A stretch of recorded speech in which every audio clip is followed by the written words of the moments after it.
అందరూ సంతోషంగా ఉంటే నువ్వు ఇలా డల్గా ఉండడం నాకు అస్సలు నచ్చడం లేదు. ఏం సంతోషం? మనతో పాటు ఆ నీలవేణి కూడా వస్తుంది కదా.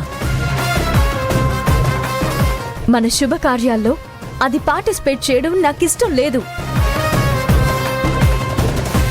ఆ నీలవేణి ఎప్పుడూ మనం చెప్పింది చేసే స్థాయిలోనే ఉండాలి, కానీ మనతో సమానంగా మెలిగే స్థాయి దానికి రాకూడదు. హరిత, ఈ ఒక్క రోజుకి ఆ నీలవేణి గురించి వదిలేయ్. నీలవేణి గురించి ఆలోచిస్తూ నీ మూడ్ చెడగొట్టుకుంటున్నావు. తన గురించి మర్చిపోయి మనం హ్యాపీగా వెళ్లి శుభలేఖకి పూజ చేయించొద్దాం, సరేనా? ఆ నీలవేణి గుడికి ఎట్టి పరిస్థితుల్లోనూ రాకూడదు, రానివ్వను.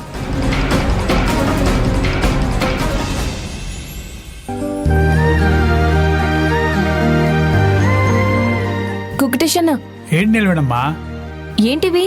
బట్టలు నువ్వు వాషింగ్ మిషన్ లో వేసావు కదమ్మా, వాషింగ్ అయిపోయింది, అందుకే ఆరబెట్టడానికి తీసుకెళ్తున్నాను. నేను తీసుకెళ్తాను లేవు.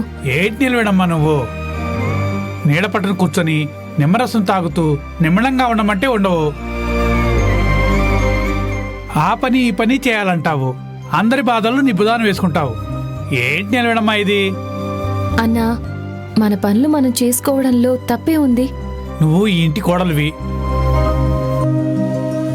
నువ్వు పనివాళ్ళకి పని చెప్పాలి కానీ నువ్వు చేయకూడదు. అన్నా, ఈ ఇంటి కోడల్ని కాబట్టే ఆ కోడలు అనే స్థానంతో పాటు బాధ్యతలు కూడా తీసుకోవాలి కదా. బాధ్యతలు తీసుకోవడం అంటే బండ జాకిరి నెత్తినేసుకోవడం కాదు.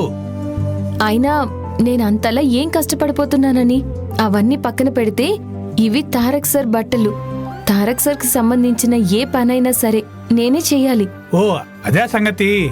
చిన్నయ్య గారి పనులు భారీగా నువ్వే చేయాలనుకుంటే మధ్యలో నేనెందుకు కట్టొస్తాను? సరే, నువ్వే వెళ్ళి ఆరబెట్టు. సరే అన్నా, ఆ బకెట్ ఇక్కడ పెట్టు.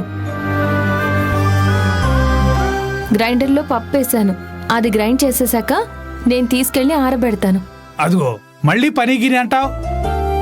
అలవాటైన పనులు కదన్నా, హఠాత్తుగా వదిలేయమంటే నేనెలా వదిలేస్తాను చెప్పు? సరే, ఎంత చెప్పినా వినవు కదా, నీకు ఇష్టం వచ్చినట్లే కానివ్వు. అన్నా, నువ్వు వెళ్ళి మొక్కలకి నీళ్లు పట్టు. అలాగేమ్మా.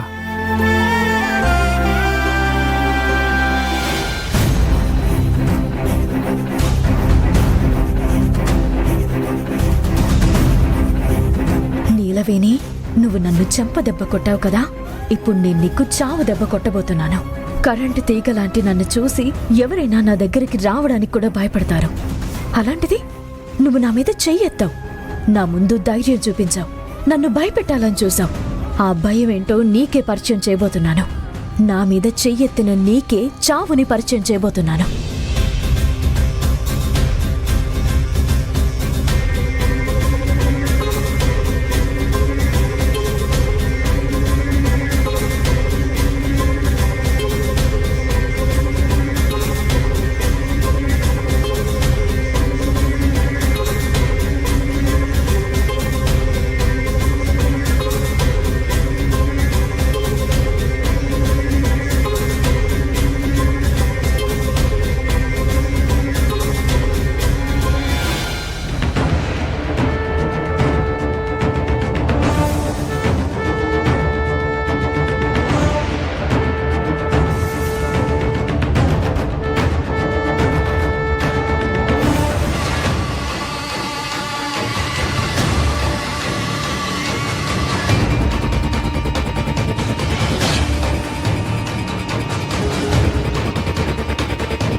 నీలవేణి, పోయి పోయి నువ్వు నాతోనే పెట్టుకున్నావు.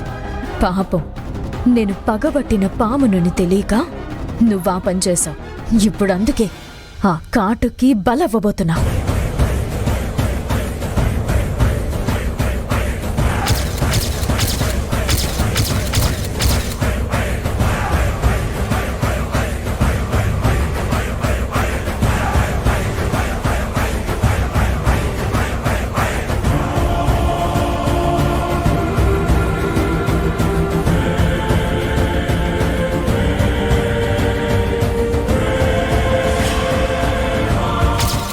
నిలవేణి,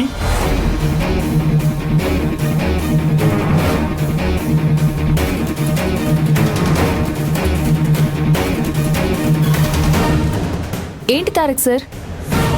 ఈ పనులన్నీ నువ్వెందుకు చేస్తున్నావు? నేను కాకపోతే ఇంకెవరు చేయాలి? ఇంట్లో పని వాళ్ళు ఉన్నారు కదా, వాళ్ళు చూసుకుంటారు కదా.